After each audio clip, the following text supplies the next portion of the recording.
घंटे के अगर आंकड़ों पर नजर डालिएगा, 6414 नए केसेस संक्रमित के तौर पर सामने आ चुके हैं और बिहार के 39 में से सिर्फ 3 ऐसे जिले हैं जहां पर 20 से कम केसेस इस वक्त हैं।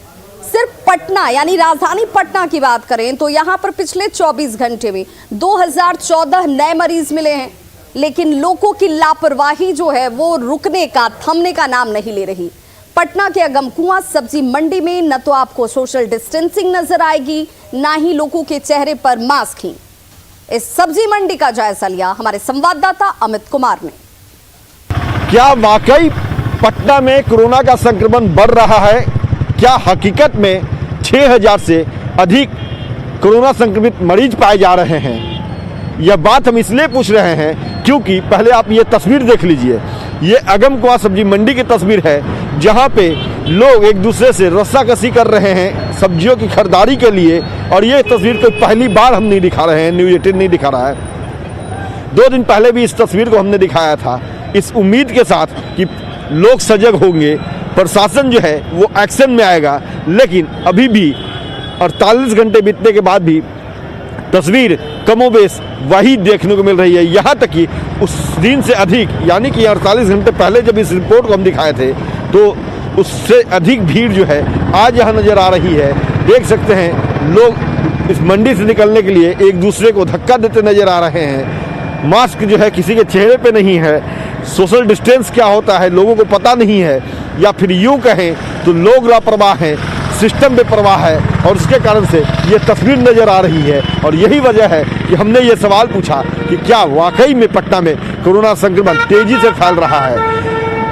अभी हम उम्मीद करते हैं कि इस रिपोर्ट को देखने के बाद अब प्रशासन जरूर जगेगी और यहाँ पे जो सब्जी मंडी है जहाँ पे ये भीड़, ये गैदरिंग, ये लोगों का एक दूसरे से धक्का मुक्की करते हुए सब्जी खरीदने का जो तौर तरीका है, इस पर अंकुश लगाएगी और कोरोना के बढ़ते संक्रमण से पटना वासियों को बचाएगी।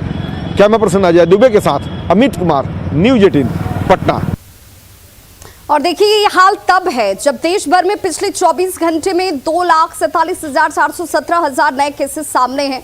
देश भर में 24 घंटे में 84,825 मरीज जो हैं वो ठीक हुए हैं। बिहार में 24 घंटे में सामने आए केसेस की संख्या जो है वो देखिए लगातार दिन ब दिन बढ़ती जा रही है।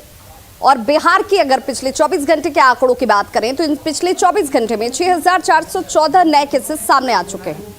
बिहार के 39 में से सिर्फ 3 जिले हैं जहां पर 20 से कम केसेस हैं। पटना यानी राजधानी पटना की बात करें तो पिछले 24 घंटे में 2014 नए केसेस सामने आ चुके हैं। आज प्रधानमंत्री नरेंद्र मोदी की तरफ से राज्यों के मुख्यमंत्रियों के साथ वीडियो कॉन्फ्रेंसिंग के जरिए समीक्षा बैठक होनी है और शाम 4:30 बजे का वक्त है जब पीएम समीक्षा करते नजर आएंगे। बिहार में मौजूदा हालात को देखते हुए क्राइसिस मैनेजमेंट ग्रुप की बैठक भी हुई है और फिलहाल कोरोना गाइडलाइंस में किसी तरह का कोई बदलाव का फैसला नहीं लिया गया। इसका मतलब सीधा ये है कि गाइडलाइंस का पालन, जो पहले से गाइडलाइंस जारी किए गए हैं उनको यथावत उसी रूप में करना है। लेकिन सावधानी और सतर्कता इस वक्त सबकी तरफ से होनी बेहद जरूरी है। और अब देखिए बिहार में कैसे कोरोना की रफ्तार तारीख दर तारीख बढ़ती जा रही है। 8 जनवरी ग्राफिक्स के जरिए हम आपको दिखा रहे हैं तारीख दर तारीख कैसे कोरोना मरीजों की संख्या बढ़ती चली गई। 8 जनवरी को बिहार में 4,526 मरीज मिले थे, जबकि 9 जनवरी को यह संख्या बढ़कर 5,022 तक पहुंच गई। 10 जनवरी को आंकड़ा थोड़ा कम जरूर हुआ, जहां पर यह संख्या 4,737 दिखी। वहीं 11 जनवरी को एक बार फिर से हालात देखिए कैसे होते हैं। 5,908 कोरोना मरीज जो है वो सामने आ गए और 12 जनवरी को यह संख्या 6,000 से ज्यादा यानी तकरीबन 6,413 जो केसेस इस वक्त सामने हैं वो दिख रहे हैं। इस वक्त कोरोना प्रोटोकॉल का पालन करना बेहद जरूरी है। न्यूज़ 18 आपसे लगातार अपील करता है कि इस वक्त कोई लापरवाही ना बरतें, खुद भी सुरक्षित रहें और दूसरों को भी सुरक्षित रखें।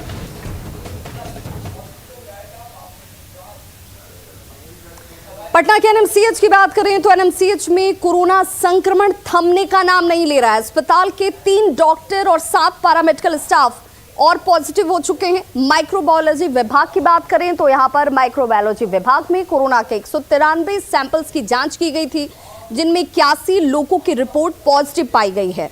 एनएमसीएच के डॉक्टर्स हों, मेडिकल छात्र हों, पैरामेडिकल स्टाफ हों, लगातार संक्रमित हो रहे हैं और इस वजह से अस्पताल में हड़कंप की स्थिति है।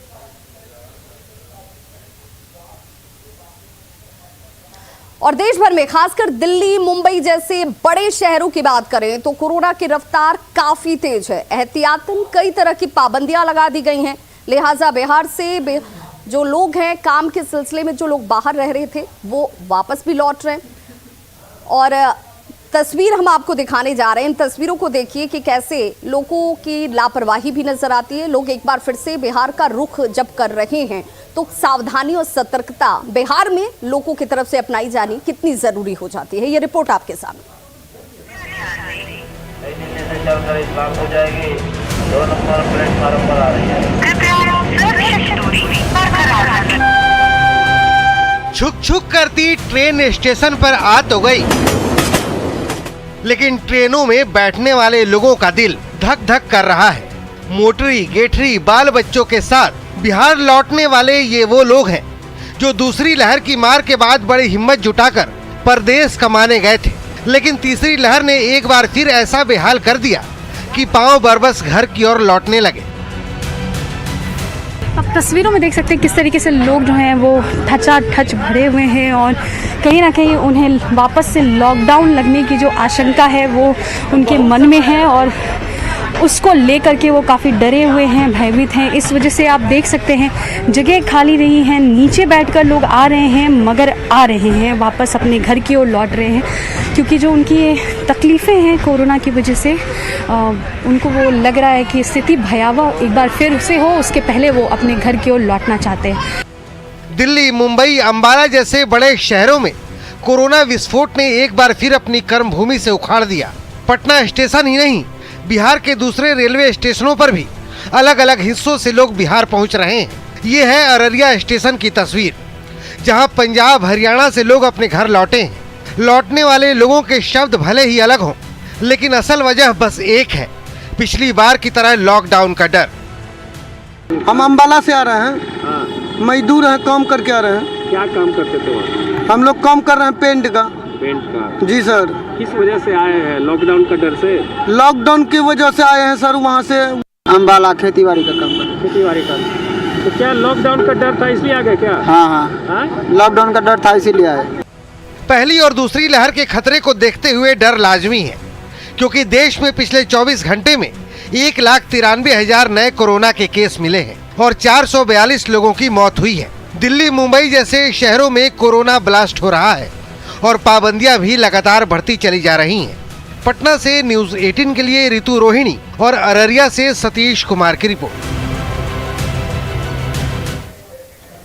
तो कोरोना के बढ़ते केसेस की वजह से एहतियात के तौर पर देखिए स्कूलों को बंद कर दिया गया है, लेकिन 50% शिक्षकों को स्कूल आना है और बच्चों को ऑनलाइन पढ़ाना है। हालांकि सरकारी स्कूलों में ऐसा होता नजर नहीं आ रहा। दूसरी तरफ शिक्षण संस्थानों के बंद हो जाने से प्राइवेट स्कूल या फिर कोचिंग क्लासेस लेने वाले शिक्षकों के लिए अब परेशानी बढ़ गई है। स्कूल में लटका ताला और बाहर खेलते बच्चों की ये तस्वीर पटना के प्राथमिक विद्यालय सरदार पटेल गोलंबर की है। कोरोना की वजह से सरकार ने स्कूलों को बंद जरूर करा दिया है, लेकिन स्कूलों में ताला नहीं लगाना है। 50% शिक्षकों को रोज स्कूल आना है और बच्चों को ऑनलाइन पढ़ाना है, लेकिन ऐसे स्कूल के शिक्षक ड्यूटी से नदारद हैं और बच्चे खेल में मस्त। इस वक्त घड़ी में 2 बज रहे हैं और हम राजधानी पटना के प्राथमिक विद्यालय सरदार पटेल गोलंबर गर्दनीबाग पहुंचे हैं, लेकिन स्कूल में देखिए कि सभी कमरे में ताला जड़े हुए हैं। शिक्षक स्कूल में नहीं है। जो स्कूली बच्चे हैं जिन्हें ऑनलाइन शिक्षा देनी है वो बच्चे या तो बैडमिंटन खेल रहे हैं, पतंग उड़ा रहे हैं या गोली खेल रहे हैं। क्या खेल रहे हो बुआ? क्या खेल रहे हो? छुर छुर। अच्छा, खेल लिए। मास्टर साहब कहाँ हैं? मास्टर साहब सब घर पर। स्कूल नहीं आते हैं? आते हैं। कहाँ है? स्कूल में ताला बंद है। आज बंद है। कल आए थे। आज नहीं है। नहीं। पढ़ाई करते हो? हाँ। कैसे पढ़ते हो? तो पढ़ते हैं, जो मैम कहती है पढ़ो तो पढ़ते हैं। मैम तो अभी है नहीं, अभी स्कूल तो बंद है। हाँ, मैम अभी घर पर है। तो ऑनलाइन पढ़ते हो? मोबाइल नहीं है तो कैसे ऑनलाइन पढ़े? एक बड़ी समस्या ये भी है कि बहुत से बच्चों के पास ना तो कंप्यूटर है और ना मोबाइल, तो वे ऑनलाइन क्लास करें तो करें कैसे? खैर, अब कोरोना की वजह से शिक्षण संस्थानों के बंद होने का एक दूसरा पहलू भी देख लीजिए। कोरोना की वजह से प्राइवेट स्कूल और कोचिंग भी बंद हैं, जिसकी वजह से प्राइवेट स्कूल के टीचर और कोचिंग के शिक्षकों की परेशानी बढ़ गई है। उन्हें समझ में नहीं आ रहा कि करें तो क्या करें। परेशानी उन छात्रों के सामने भी है जिनके इंटर और मैट्रिक के एग्जाम सर पर हैं और क्लासेस बंद हैं। कई छात्रों का कहना है कि हर जगह नेट कनेक्टिविटी उतनी अच्छी नहीं है कि मोबाइल से ऑनलाइन पढ़ाई कर सकें। सरकार ने जो फैसला लिया है वो सही है, लेकिन जिन विद्यार्थियों के बोर्ड के एग्जाम है उनके लिए सरकार को अलग से व्यवस्था करनी चाहिए थी। कोरोना ने लोगों की जिंदगी को बहुत ज्यादा प्रभावित किया है, बस परेशानियों की वजह अलग अलग हैं। प्राइवेट टीचर पढ़ाने के लिए परेशान हैं, तो सरकारी स्कूलों के टीचर ना पढ़ाकर भी परेशान हैं। न्यूज़ 18 के लिए पटना से रजनीश कुमार और मुजफ्फरपुर से प्रियांक सौरभ की रिपोर्ट। नवादा में कोरोना मरीजों के इलाज के लिए राज्य स्वास्थ्य समिति की तरफ से कोरोना किट की खेप नवादा पहुंच चुकी है। दवा की ये किट रैपिड एंटीजन टेस्ट में पॉजिटिव पाए जाने वाले मरीजों को दिए जाएंगे। सदर अस्पताल के स्टोर से ये मेडिकल किट सभी पीएचसी में बांटी जाएगी। संवाददाता अनिल विशाल की रिपोर्ट देखिए। में ये जो लिफाफा आप देख रहे हैं यह वही लिफाफा है जो BMSICL के द्वारा जारी किया गया है और इसमें कोरोना के ज़रूरी दवाई जो होते हैं उसको यहाँ पैकेजिंग किया है। और BMSICL के द्वारा नवादा सदर अस्पताल में पहली खेप जो है सो आ गई है और ज़िले में अभी फ़िलहाल 400 ऐसे लिफाफे पटना से आ चुके हैं और इसे सभी PSC में भेजा जाना है। कोरोना के जहाँ भी संक्रमित मरीज मिलेंगे उन्हें यह लिफाफा दिया जाना है। इसमें जो है सो ज़रूरी मेडिसिन जैसे पैरासीटामोल, एजिथ्रोमाइसिन, विटामिन B और C के कैप्सूल, इसके अलावा जिंक और उसके साथ ही एक बुकलेट भी दिया गया है।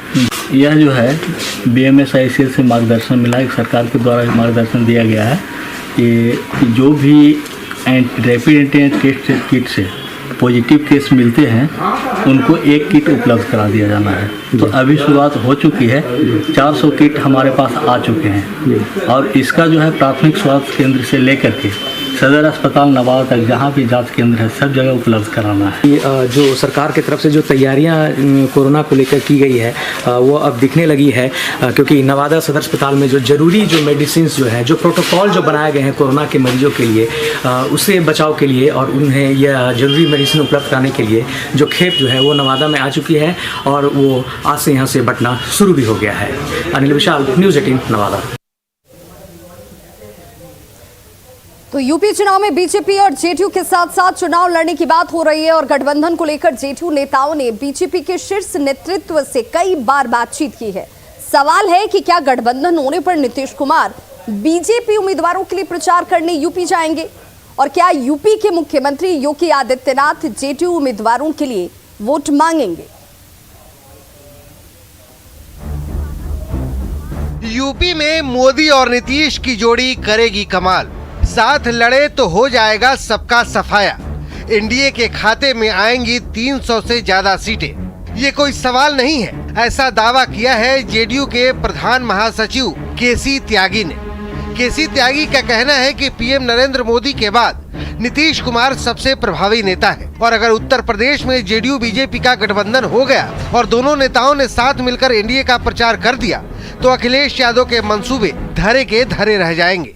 पिछड़ों में जो बिखराव की प्रक्रिया समाजवादी पार्टी ने प्रारंभ की है, जनता दल यू और नीतीश कुमार जी मोदी जी के बाद सबसे सक्षम नेता हैं जो उस कमी को पूरा कर सकते हैं। दोनों नेता उत्तर प्रदेश में घूमेंगे, हम 300 से अधिक सीटें प्राप्त करेंगे।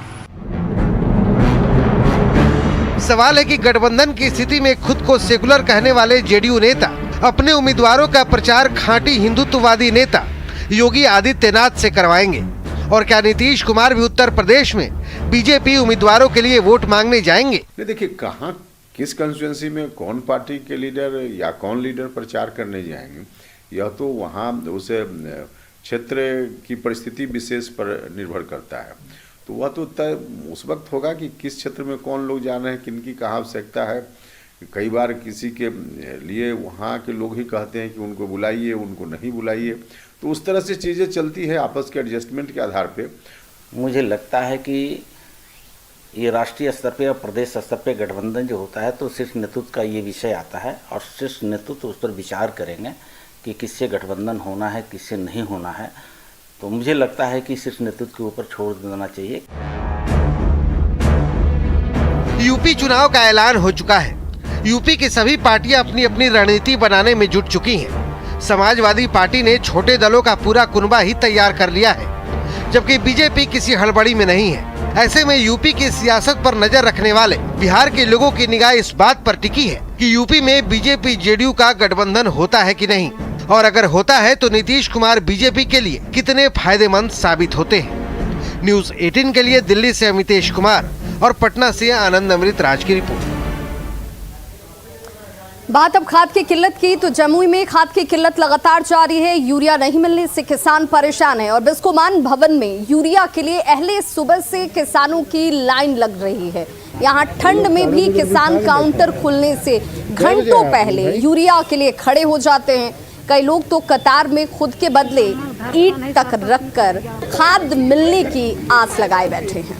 नंबर 5 ईंट का मतलब है कि 5 आदमी यहाँ पे खड़ा है। हाँ। इसलिए फिर आएंगे बाद में, उसके बाद नंबर लग के लेंगे मसाला।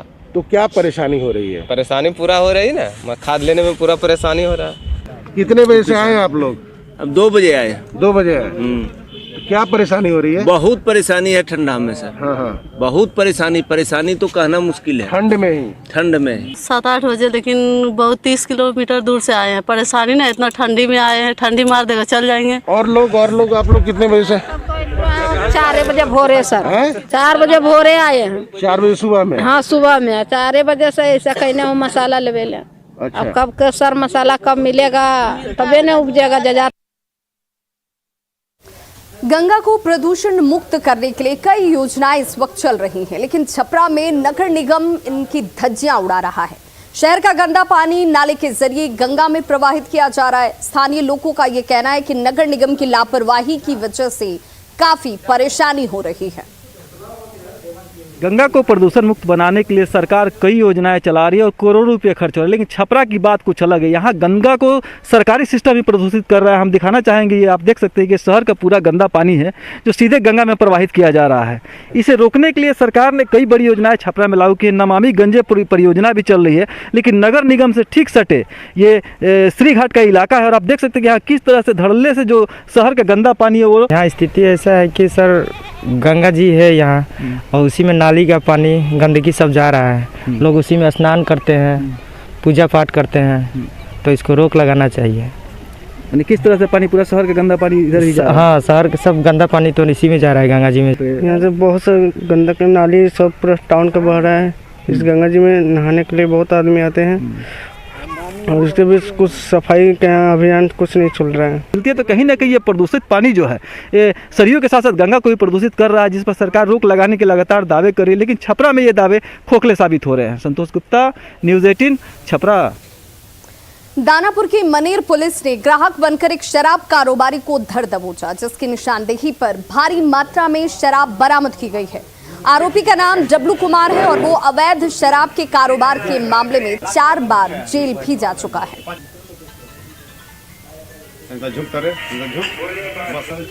तो पुलिस ने ग्राहक बनकर इस कारोबारी को गिरफ्तार किया है और अब इससे पूछताछ की जा रही है।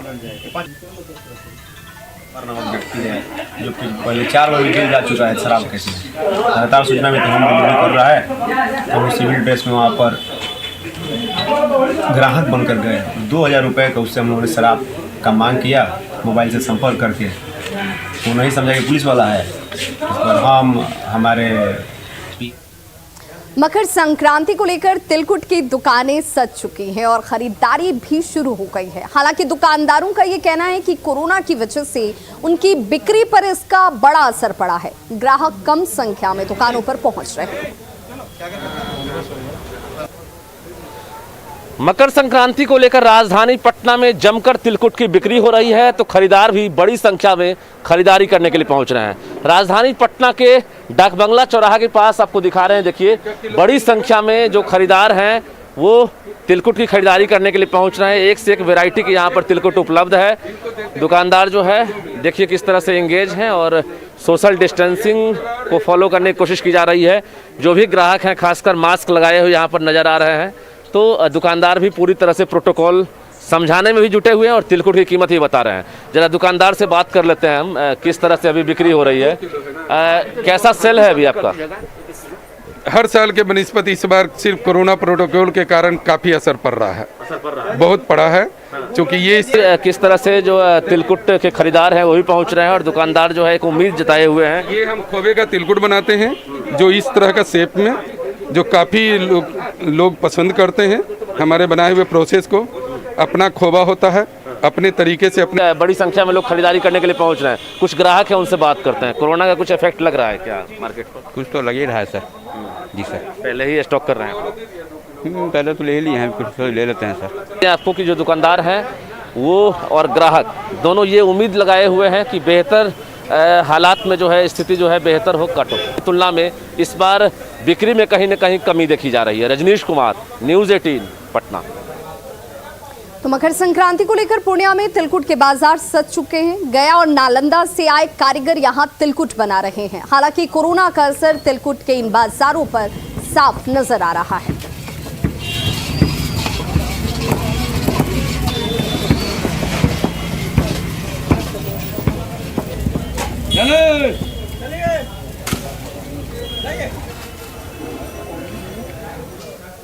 तो खबरों का सिलसिला लगातार जारी है। आप देखते रहिए न्यूज़ 18 बिहार झारखंड।